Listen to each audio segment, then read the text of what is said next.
see you guys this morning. Welcome, welcome, welcome. Welcome to Live at 11. Kevin here.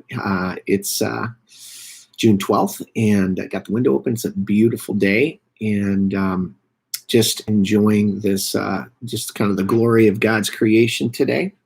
Hi, Sal. I see you there.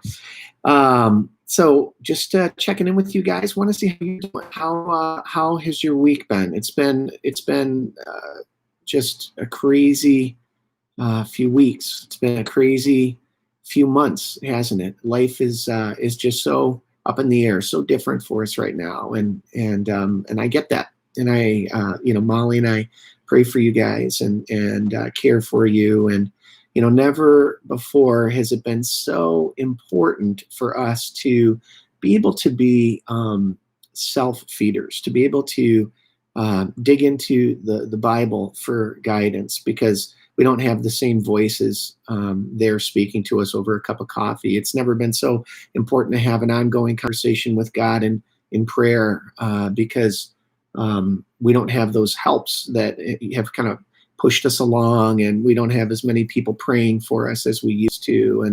And so in some ways, this has been just a real opportunity and need for us to learn how to stand on our own 2 feet, which is good in some ways. And at the same time, I don't think we were made for all of it. I think that we were really created for community. We need each other. And so I don't know about you guys, but Molly and I, we kind of go through these phases where we just kind of get done with it all. It's like, okay, I am just done. I want to go back to the way that things were, not entirely, but I want to go back to being with everybody at church. I want to be able to worship on Sunday mornings. I want to be able to see the congregation and go to small group and all of that stuff. And sometimes we kind of decide, hey, we just want to get together, so we're going to do it, and it's just going to be okay because we want it to be okay. And then other times we kind of come to our senses and we say, man, we got to make sure that we are being careful, that we're being protective of the body and the people that are in our church, and we have to continue to be diligent about how we're dealing with the coronavirus that is still very much an issue in our community. So we're kind of all over the map, and I imagine that you guys are as well.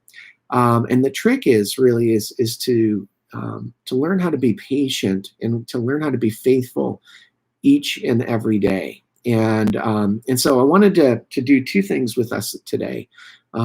And one is I want to let you know that we've got some great news, and that is that we are tentatively planning on kind of the term that the churches are using is reopening the church for July 5th. And so in 3 weeks or so, we are planning on having a live service here at Thrive Church. I'm in the building right now. And this could change based on what the virus is doing, but here's the general plan. The general plan is that starting July 5th, unless things change, and they could, we are going to host 2 services here at Thrive. We are inviting people to come. We're changing the times that we meet, because one of the key differences in the way that we're going to be meeting, at least in this next phase, is our plan is to meet outdoors. And the reason why we want to meet outside is because the ventilation is better outdoors than it is indoors. And we've been instructed that that meeting outside is far, far safer than meeting indoors. And so we really want to get together as quickly as we can do that safely. And so we feel like July 5th is a good target date, but we want to meet outside so that we can be doing our very best to keep everyone who comes safe. And we just want to protect ourselves. We want to protect our kids. We want to protect our olders and really everyone in between. And so the plan is that we will have an 8:30 service and possibly a 9:45 service. We're going to meet outside on our lawn. We're going to divide the church up into obviously 2 groups of people, and we're going to try to keep our numbers to less than 50 people per group. And basically what we're going to do is we're going to come together. We're going to have a little bit of connection time. The church people call it fellowship time, but for us, it's just a time to hang out, to say hi, to reconnect, to tell people how much we missed them. So we'll have a little bit of a time of hanging out and connection. Then Molly or I will share a message of some sort. It'll probably be a shorter message. We are going to have a time of worship, although worship will be a tiny bit different as well, in that one of the things that we've learned, both in our reading and in just some of the folks that are in healthcare in our church, we've learned that that singing is almost the same thing as sneezing. It's like there's like an aerosol effect that happens when we sing. We're kind of pushing our voices out, and so we're going to do. Hi, Tammy. We're going to do worship outside, but we may not encourage you guys to sing. It might be just more of like a soaking in the presence of God and a soaking in the worship that the worship leaders are doing.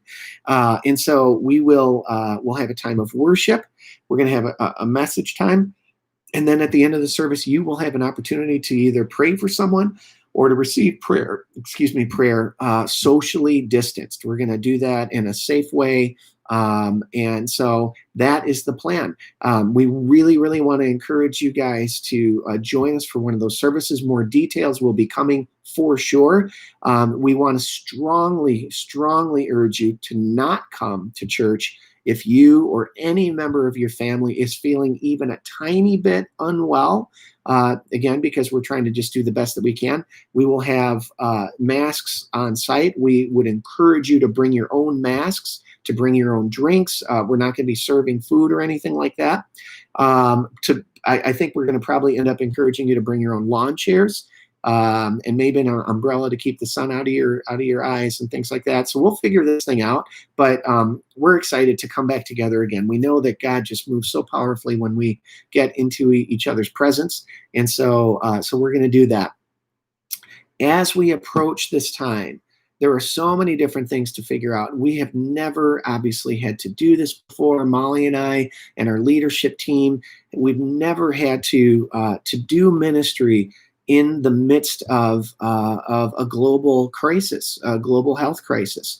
And so we're just trying to figure things out. And I know that everybody is pretty much doing the best that they can. And I know that you're doing the best that you can in the situation that we're in, both with the health crisis, and the things that are happening with the racial crisis that our country is in right now. All of this stuff is like such uncharted territory for us. And we want to do our very best in the midst of all of those things. And I know you guys are trying to do your very best. And so the Lord directed me to just a wonderful, wonderful piece of encouragement that I want to just encourage you guys to embrace and to put into your hearts. And it's found in the book of Colossians, chapter 3, verse 12. And a few verses after that. And Paul is writing this, and it is just so important. It's so good because we need so much grace for ourselves. We need so much grace for each other right now. We need to learn how to bear with one another's weaknesses. We need to learn how to disagree in a loving way, to be on different sides of the issue in a loving and an honoring way. We need, one person may say, I want to have a mask on, and I think everybody should have a mask on. And another person might say, we don't need masks, and I don't want my freedom to be taken away. And somehow, in the midst of all of the new things that we're trying to navigate, and the new things that we're trying to pastor, and the new things we're trying to do well in, we need to learn how to love each other really, really well in the midst of this, and to lay down kind of our own agenda and our own, even some of our own beliefs. For the good of the people, to honor God. So here's what Paul said.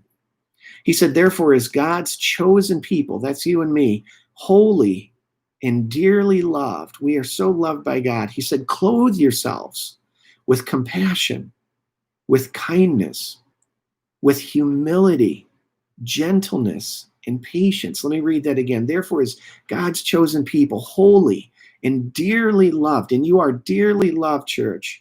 Clothe yourselves, he says, with compassion for other people, with kindness towards one another, with humility, that where we're not taking our own position and making it the most important thing, not taking our own perspective and saying that others have to submit to it, but being willing to submit to other people's perspective, even their preferences.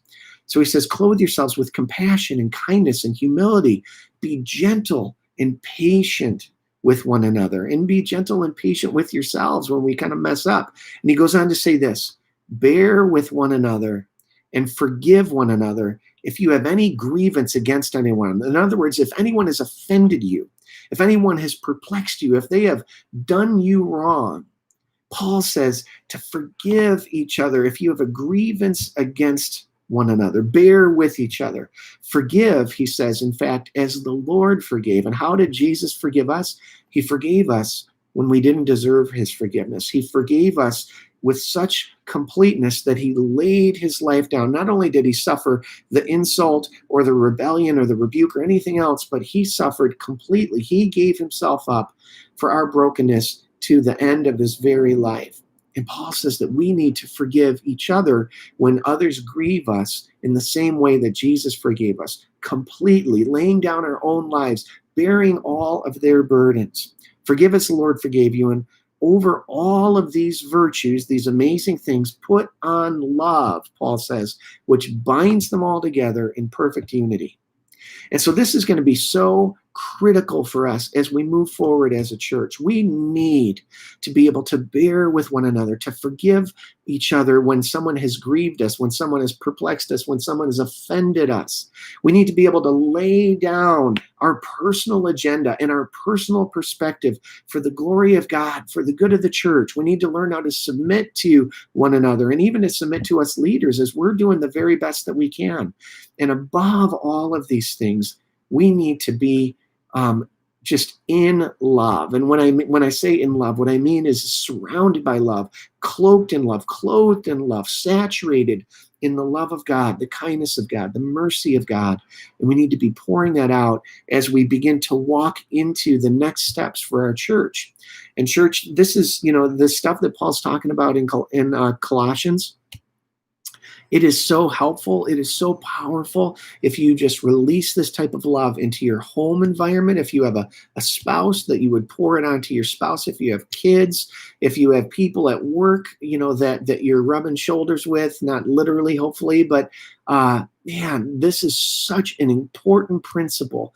But again, my guess is, church, is that we won't be very effective at doing this until we get it from God. So we need to go and we need to allow the love of God to saturate us. We need to allow God to pour his kindness into our hearts. We need to find our forgiveness in God. And when we are forgiven, when we are loved, when we are honored, God will empower us and strengthen us and give us a vision to give that to each other. And we really, really need to.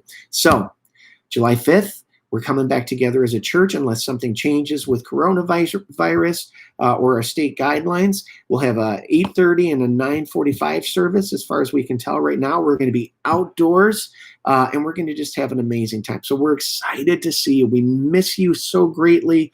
And it's just going to be good. I guess the other thing I just thought of is I want to encourage you. We're going to continue to stream our services. So if you're not comfortable getting together in person, we completely understand. We totally bless that. And so for some of you, it may be the wisest, most godly thing in the world to stay home and to take in the services just the way that you've been doing, or to just gather up on a driveway with someone. So that's it. I love you guys. God bless you. Have a great rest of your day. Thanks so much.